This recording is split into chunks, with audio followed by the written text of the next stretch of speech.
किसान साथियों, आज हमारे बीच स्टूडियो में हैं वरिष्ठ पशु चिकित्सा अधिकारी डॉक्टर प्रमोद पाठक।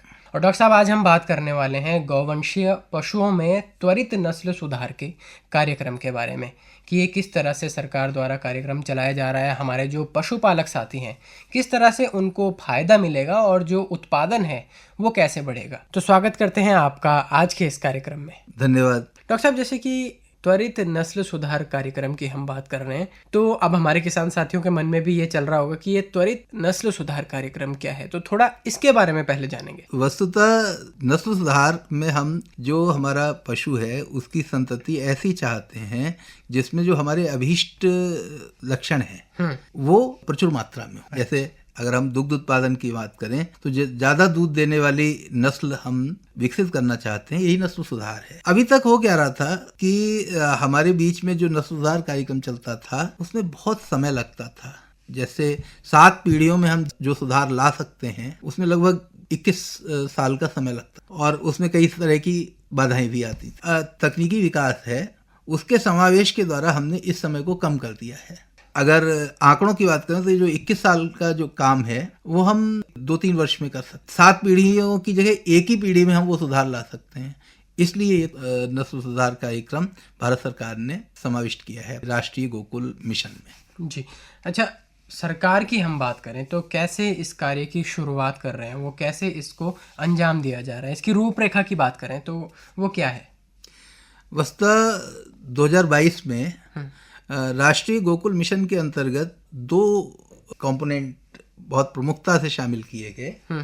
जैसे एक है त्वरित नस्ल सुधार कार्यक्रम जी, जिसमें 2 मुख्य उनके स्तंभ हैं। पहला ये है कि जो उच्च आनुवंशिक लक्षणों वाले जो नर हैं, हमारे सांड हैं, लालन पालन पे, उनके विकास पे सरकार का फोकस है। और दूसरा है लिंग वर्गीकृत वीर्य जी, उससे गर्भाधान के द्वारा अगले 5 वर्ष में 51 लाख गर्भ धारण करने का लक्ष्य रखा गया है। इस तरह से जो त्वरित नस्ल सुधार कार्यक्रम है, इसके 2 ये बड़े और भी चीजें जैसे ए हेल्प है वगैरह है, लेकिन मुख्य रूप से हमारा जो ध्यान है, सरकार का ध्यान है, वो है परख नली शिशु से, परख नली में निषेचन के माध्यम से हम जो है नर विकसित करें। और क्योंकि वो उच्च आनुवंशिक गुणों वाले नर होंगे जिनसे कि संतति भी उच्च आनुवंशिक गुणों वाली होगी और नस्ल सुधार बहुत त्वरित रूप से हो पाएगा। उत्तराखंड की बात करें तो किन किन स्थानों में जो पशुपालक हैं उनको अभी इसका लाभ मिल रहा है? त्वरित नस्ल सुधार कार्यक्रम कुछ चुनिंदा तहसीलों में चल रहा है हमारे यहाँ, और उत्तरकाशी जिला है जी, ये पूरा जिला ही उससे आच्छादित है। ये पूरे जिले में चल रहा है और प्रदेश के अन्य जिलों में कुछ जो चुनिंदा तहसीलें हैं उनमें ये कार्यक्रम चलाया जा रहा है जी। डॉक्टर साहब, पशुपालकों के हित की बात करें तो उत्तराखंड के स्थानीय संदर्भ में अगर हम देखें तो ये कैसे पशुपालकों को अब लाभ पहुंचाएगा धीरे धीरे? तो जैसे कि मैंने आपको बताया, लिंग वर्गीकृत वीर्य से हमारे यहाँ पर्वतीय परिवेश में क्या है कि जो नर पशु है, नर गोवंशीय पशु है, अपनी भावनाओं के बावजूद जो हमारे पर्वतीय पशुपालक हैं वो विवश हैं, उसको नर पशु को पालना उनके लिए बहुत टेढ़ी खीर है, इसलिए नहीं पाल पाते हैं। तो लिंग वर्गीकृत वीर्य से 90% से ज़्यादा संभावनाएं हो जाती हैं मादा पशु के होने की। तो इस तरह से उस समस्या से नर पशुओं की, जो अवांछित नर पशु हैं, उनकी संख्या को नियंत्रित किया जा सकता है। हमारे जो उच्च आनुवंशिक गुण वाली मादाएं हैं, बछियाएं हैं या कटड़ियां हैं, उनको ज़्यादा प्रोत्साहित किया जा सकता है और नर पशु को हतोत्साहित किया जाता है। 90% तक संभावनाएं होती हैं कि वो लिंग वर्गीकृत रूप से मादा पशु ही पैदा हो जी। यानी कि ये कार्यक्रम जो नस्ल सुधार के लिए चलाया जा रहा है, इस तरह से चलाया जा रहा है कि अगर हम चाह रहे हैं कि कटिया हो या बछिया हो तो वो ही पैदा होंगे। हाँ जी, केवल बछिया पैदा होगी, बछड़ा पैदा नहीं होगा, तो हमें उसे गधरे में फेंकने की जरूरत नहीं पड़ेगी। जी जी जी, बिल्कुल। और सड़कों में भी आए दिन हम देख रहे हैं कि बहुत सारे जो बछड़ों की बात करें, सांड की बात करें, तो यूं ही वो पशुपालक उनको छोड़ भी देते हैं, तो ये भी इससे कम होगा। हाँ, ये समस्या से निजात मिलेगी। साथ ही जो सरकार का फोकस है वो ये है कि परख नली में निषेचन करके और जो मादाएं हैं उनमें ज़्यादा जो अंडों का ओव्यूलेशन होता है उस प्रक्रिया को बढ़ा के कई सारे अंडे एक मादा से लेके उन्हें अलग अलग स्वस्थ पशुओं में ट्रांसफर कर दिया जाए भ्रूण प्रत्यारोपण तकनीक से, जिससे कि कम समय में अच्छी नस्ल के ज़्यादा पशु हमें प्राप्त हो सकें। जी। अच्छा डॉक्टर साहब, किसी भी कार्यक्रम की हम शुरुआत करते हैं तो बहुत सारी समस्याएं भी आती हैं, तो क्या इस कार्यक्रम की शुरुआत में सरकार के सामने कुछ चुनौतियां रही हैं? बिल्कुल, बड़ा प्रासंगिक प्रश्न आपने पूछा है। निश्चित रूप से जब भी हम मिशन मोड में कोई भी काम करते हैं उसमें धरातल पे कई तरह की समस्याएं आती हैं। सबसे बड़ी समस्या हमारी अज्ञानता की है।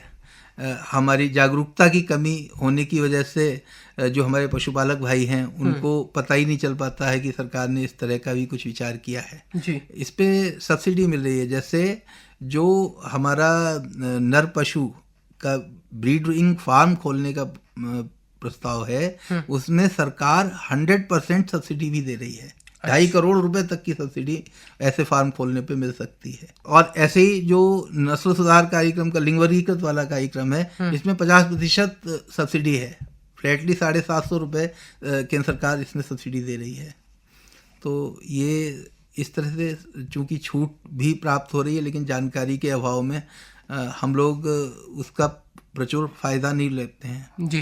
क्योंकि जो लिंग वर्गीकृत देवी की एक डोज लगभग 1000 रुपये की मिलती है। अच्छा। तो उसमें अगर 750 रुपये का सरकारी अनुदान मिल जाए तो वो हमें 250 रुपये की बढ़ जाती है। तो इस तरह से सरकार ने बड़ा लाभकारी योजना शुरू की है जिससे कि पशुपालक भाई लाभान्वित हो सकते हैं। जी डॉक्टर साहब, जैसे कि आपने कहा कि जागरूकता का अभाव है, तो पशुपालक साथियों को कैसे ये पता चलेगा, और अगर उनको पता चलता है तो कहाँ वो संपर्क करें, कैसे वो इसका लाभ लें? जागरूकता के लिए जैसे जो हमारा विभागीय सेटअप है उसमें गांव के स्तर पे हमारे यहाँ पशुधन प्रसार अधिकारी हैं। उसके बाद हमारे पशु चिकित्सालय हैं, पशु सेवा केंद्र हैं। पशु चिकित्सालयों पे पशु चिकित्सा अधिकारी रहते हैं। जी। विकास खंड के पशु चिकित्सा अधिकारी, वरिष्ठ पशु चिकित्सा अधिकारी विकास खंड पे रहते हैं। तो जो भी हमारे विभाग से जुड़े हुए कोई भी व्यक्ति हैं, चाहे वो पशुधन सहायक हैं, चाहे पशुधन प्रसार अधिकारी हैं, चाहे वरिष्ठ पशु चिकित्सा अधिकारी हैं, चाहे पशु चिकित्सा अधिकारी हैं, उनसे संपर्क करके इन योजनाओं का विस्तृत विवरण प्राप्त किया जा सकता है और जो आवश्यकता है उसके हिसाब से प्रायोजना बना के उसको स्वीकृत करा के अनुदान इत्यादि का लाभ लिया जा सकता है। जी डॉक्टर साहब, जैसे आपने बताया कि 2022 से ये कार्यक्रम चलाया जा रहा है,